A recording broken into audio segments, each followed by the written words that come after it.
Petrol अगर खत्म हो जाए तो गाड़ी चलती है कि बंद हो जाती है? जोर से बोलिए जरा। गैस खत्म हो जाए तो चूल्हा जलता है कि बंद हो जाता है? इसका मतलब ये, आपको अगर चूल्हा बंद करना है तो मुंह से फूकना नहीं है। क्या करना है? नॉब घुमानी है। मोटापा बढ़ जाए तो क्या करना है? डाइट कंट्रोल कर देना। तो चूल्हा अनेक तरीके का होता है, 2 बर्नर वाला चूल्हा, 3 बर्नर वाला चूल्हा, 4 बर्नर वाला चूल्हा, लेकिन गैस उसकी एक ही होती है। गाड़ियां अनेक तरीके की होती हैं, लेकिन पेट्रोल,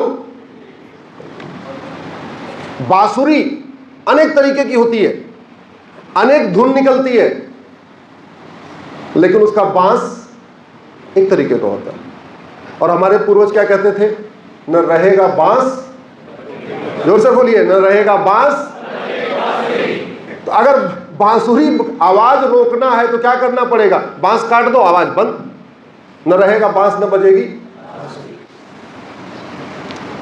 आज आपका टॉपिक है सुरक्षित भारत। भारत में जो असुरक्षा है वो पाकिस्तान उसके लिए केवल 1% जिम्मेदार है। हमें आतंकवादियों से कितना खतरा है? जो जोर से बोलिए जरा। 1%। 99% खतरा कुछ अलग है। उसका पाकिस्तान से कोई लेना देना नहीं, उसका आतंकवाद से कोई लेना देना नहीं।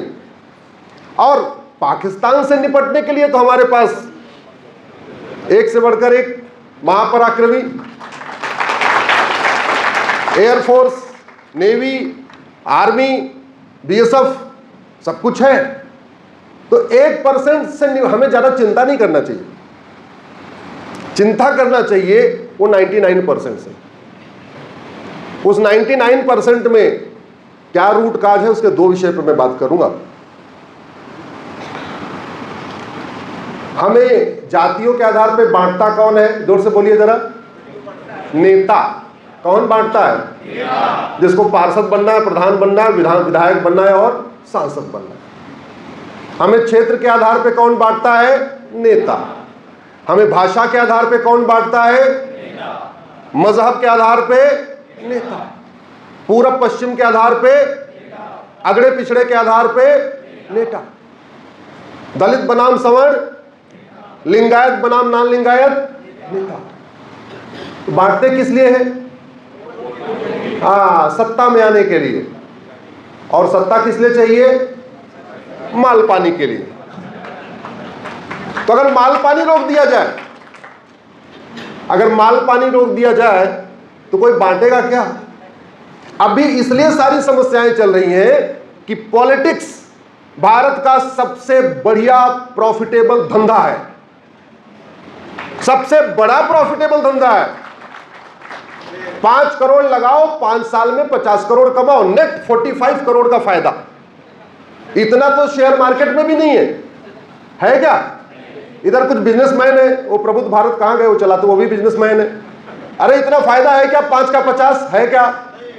पॉलिटिक्स में है, गारंटीड है। तो न रहेगा बांस, न बजेगी। इसका मतलब अगर करप्शन खत्म कर दिया जाए तो लोग, गंदे लोग पॉलिटिक्स में आना छोड़ देंगे। और जब सही लोग पॉलिटिक्स में आएंगे, न जातिवाद होगा, न भाषावाद होगा, न क्षेत्रवाद होगा, न अलगाववाद होगा, न कट्टरवाद होगा, न मजहबी उन्माद होगा, न अगड़े पिछड़े की झगड़ा, न दलित बनाम सवर्ण, न लिंगायत नान लिंगायत। ये समस्या खत्म हो सकती है कि नहीं? जोर से बोलिए जरा। मैं वकालत करने के पहले इंजीनियर था, तो मुझे हर प्रॉब्लम में 5 बार वाई लगाने की आदत पड़ गई। और इनफैक्ट पहले मैं एल्मल वेस्पा स्कूटर बनती थी कानपुर, उसमें था, फिर हीरो में गया जहां बाइक बनती थी, उसके बाद मारुति में गया। तो ज्यादातर हमने काम किया जापानियों के साथ। उनके साथ काम करके हमें 5W एनालिसिस करने की हैबिट हो गई कि हर प्रॉब्लम में 5 बार वाई लगाओ, और 5वीं बार वाई लगाने के बाद जो रिप्लाई आए उस पर काम करो। तो इसलिए मैं सुप्रीम कोर्ट, हाई कोर्ट में वो PIL लगाता हूं जो 5वीं बार जिसका उत्तर मिलता है। भारत में लफ्ज़ जिहाद की फंडिंग कैसे होती है? काला धन हवाला से। भारत में लैंड जिहाद की फंडिंग कैसे होती है? काला धन हाँ, जोर से बोलिए जरा, हवाला से। भारत में घुसपैठ जिहाद की फंडिंग कैसे होती है? काला धन, हवाला से। भारत में धर्मांतरण की फंडिंग कैसे होती है? काला धन, हवाला से। तो इसका मतलब अगर काला धन हवाला रोक दे तो लब जिहाद रुक जाएगा, लैंड जिहाद रुक जाएगा, घुसपैठ रुक जाएगी, धर्मांतरण रुक जाएगा। रुक जाएगा नहीं रुक जाएगा? हमारे देश में ऑपरेशन सिंदूर हुआ, 26 बहन बेटियों का सिंदूर उजाड़ा हमारी 26 बहन बेटियों का। उसके बदले हमारी सेना गई और आतंकवादी ठिकानों को नष्ट करके आई। मेजर साहब बैठे हुए, ये आतंकवादी ठिकाना होता क्या है? अरे मतलब कोई विवाह मंडप होता है, कोई शादी वादी का होता क्या है वो? ये तो सैनिक सेना के लोग ज्यादा अच्छा बताएंगे। हम जो आतंकवादी ठिकाना नष्ट करके आते हैं, एक्चुअल में वो मरकज होता है और मदरसा होता है। पाकिस्तान के या पीओके के जितने आतंकवादी ठिकाने चल रहे हैं, ऊपर मस्जिद है, नीचे आतंकवादी ठिकाना है, ऊपर मरकज है, नीचे आतंकवादी ठिकाना है, ऊपर मदरसा है, नीचे आतंकवादी ठिकाना है। तो हमारे लोग जब मिसाइल गिराते हैं, किसके ऊपर गिराते हैं? मस्जिद के ऊपर गिराते हैं, मरकज के ऊपर गिराते हैं और मदरसा के ऊपर गिराते हैं। तीन ही चीज पे गिराते हैं। जिसपे पाकिस्तान में जाके गिराते हैं, उस पे भारत में गिराते हैं क्या? जोर से बोलिए जरा। और आंकड़े बताते हैं कि जितने वो पाकिस्तान में है, उससे ज्यादा भारत में है। तो खतरा कम है कि ज्यादा? जोर से बोलिए, ज्यादा। 26 बहन बेटियों का सिंदूर आतंकवादियों ने उजाड़ा, उससे ज्यादा लगभग साल में 10,000 बहन बेटियों का सिंदूर तो थाने के भ्रष्टाचार का उजड़ जाता है। थाने के टॉर्चर से परेशान होके, थाने से परेशान होके 10,000 लोग आत्महत्या कर लेते हैं। इसका मतलब 10,000 बहन बेटियां विधवा होती हैं, 10,000 माता पिता का बुढ़ापे का लाठी का सहारा चला जाता है और लगभग 20-25 हजार बच्चे अनाथ हो जाते हैं। इस पे चर्चा होती है क्या? मैं भी नहीं करता था। आज संस्था प्रबुद्ध भारत है तो हमने कहा सारे प्रबुद्ध लोग आए हैं तो चर्चा इस पे कर लेते हैं। जितनी बहन बेटियों का सिंदूर आतंकवादी उजाड़ते हैं, उससे ज्यादा तो तहसील के भ्रष्टाचार कारण आत्महत्या कर लेते हैं। तहसील का भ्रष्टाचार खत्म हो सकता है कि नहीं? जोर से बोलिए। क्या भ्रष्टाचार लाइलाज समस्या है? क्या भ्रष्टाचार विश्वव्यापी समस्या है? क्या जितना भ्रष्टाचार भारत में है, इतना सिंगापुर, जापान, जर्मनी में है क्या? इसका मतलब लाइलाज समस्या तो नहीं है। जितने बहन बेटियों का सिंदूर आतंकवादी उजाड़ते हैं, उससे ज्यादा डिस्ट्रिक्ट कोर्ट के तारीख पे तारीख से परेशान होकर आत्महत्या कर लेते हैं। जितनी बहन बेटियों का सिंदूर आतंकवादी उजाड़ते हैं, उससे ज्यादा फर्जी SC/ST एक्ट से परेशान होकर आत्महत्या कर लेते हैं। जितनी बहन बेटियों का सिंदूर आतंकवादी उजाड़ते हैं, उससे ज्यादा फर्जी दहेज के केस से परेशान होकर आत्महत्या कर लेते। तो इसका मतलब भारत को सुरक्षित बनाना है तो केवल बाहरी खतरे से नहीं, बल्कि अंदर वाले खतरे से निपटना पड़ेगा। और बाहर का खतरा 1% है, अंदर का खतरा 99%। मैं तो खतरे को हत्या के हिसाब से जोड़ता हूं। कितने साल में कितने लोग मर रहे, NCRB का डेटा है, उठा के देख लीजिए। जितने बहन बेटियों का सिंदूर आतंकवादी उजाड़ते हैं, उससे ज्यादा गाय को बचाने में मार दिए जाते हैं। भारत में गाय तस्करी इतनी ज्यादा होती है, बहुत सारे गौभक्त ट्रक का पीछा करते हैं और बाद में ट्रक वाले उनको कुचल देते हैं, गौ तस्कर, उससे ज्यादा मर जाते हैं। जितनी बहन बेटियों का सिंदूर आतंकवादी उजाड़ते हैं, उससे ज्यादा तो बहन बेटियों का सिंदूर ड्रग के कारण उजड़ जाता है। भारत में लाखों माता पिता नशेड़ी बच्चों से परेशान है। भारत में लाखों बहनें नशेड़ी पतियों से परेशान है, लाखों बच्चे नशेड़ी बाप से परेशान है। तो आतंकवाद से ज्यादा सिंदूर तो भारत में ड्रग स्मगलर मिटा रहे हैं। भारत में 5 साल में 5 लाख बहन बेटियां गायब होती हैं। ये मैं नहीं कह रहा हूं, गृह मंत्रालय का आंकड़ा। अभी गृह मंत्रालय ने बताया पार्लियामेंट्री कमेटी को 2019 से 2021 में 13.5 लाख बहन बेटियां गायब हुई थी। 13.5 लाख का मतलब साल में कितने हो गए? 4.25 लाख। अभी वो आंकड़ा 5 लाख के आसपास हो चुका। 5 लाख बहन बेटियां गायब हो रही हैं, उसमें से 3.5 लाख लव जिहाद का शिकार हो रही हैं। ये सरकारी आंकड़े हैं। तो हम घट रहे हैं कि नहीं? जोर से बोलिए जरा। और घटेंगे तो कटेंगे, घटेंगे तो जोर से बोलिए। और जब जब घटे तब तब कटे, और जहां जहां घटे तहां तहां कटे। और घट रहे हैं कि नहीं? घट रहे हैं। भारत में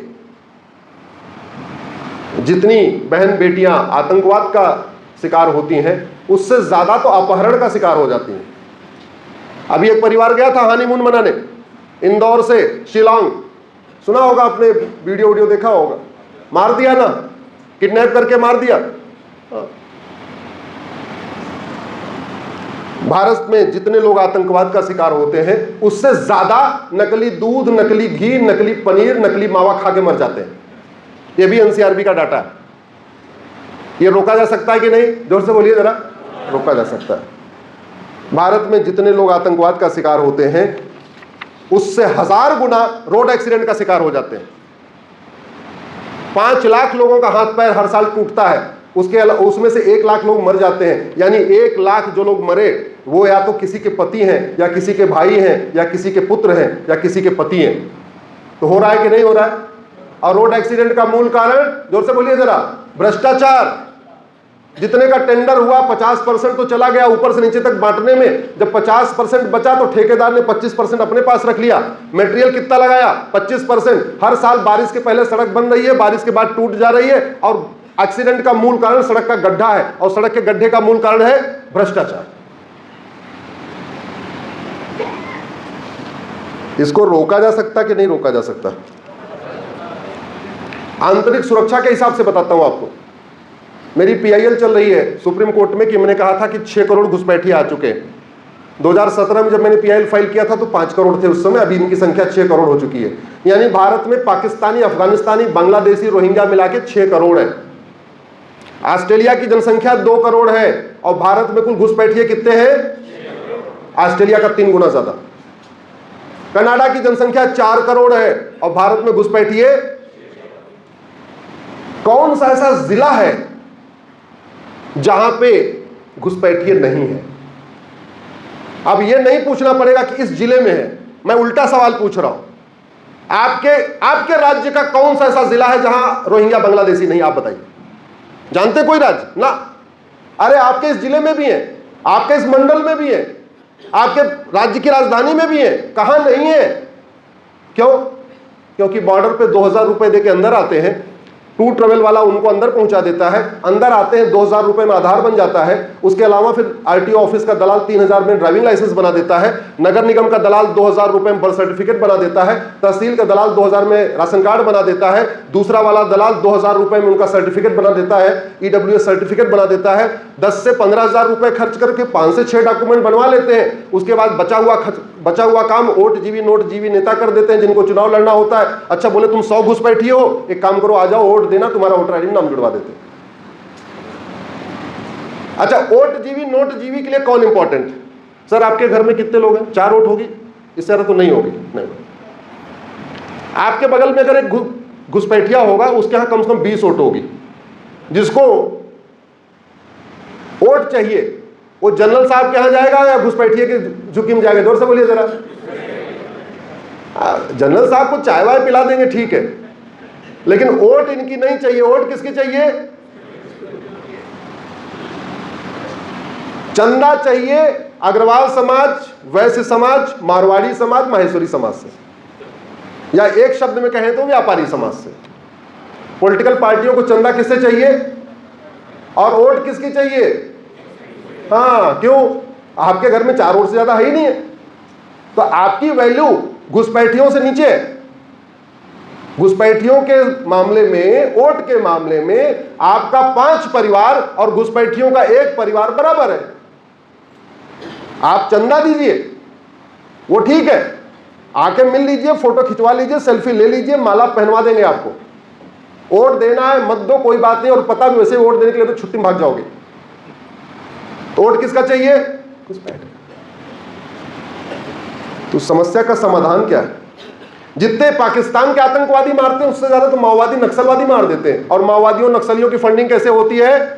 काला धन हवाला से।